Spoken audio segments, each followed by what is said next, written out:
মধ্যে আমার টপিকস হচ্ছে iron testing through natural process.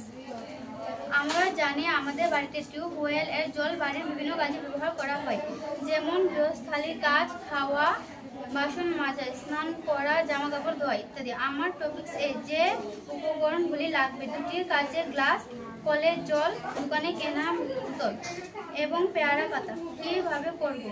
দুটি কাচের গ্লাসে আলাদা আলাদা করে একটিতে কলের জল ও অপরটিতে কিনা বোতলের জল দিয়ে ভর্তি করা হলো।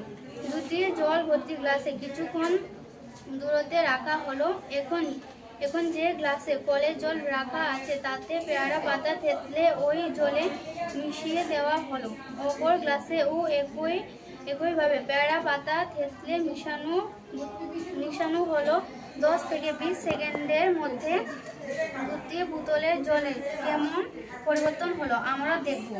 দেখা যাবে কলের জলে যুক্ত গ্লাসের জলের রঙে পরিবর্তন হলো এবং হালকা কালচেতে রং পরিবর্তন হলো, কিন্তু বোতলের জলে যুক্ত গ্লাসের জলের রঙের কোনো পরিবর্তন হলো না।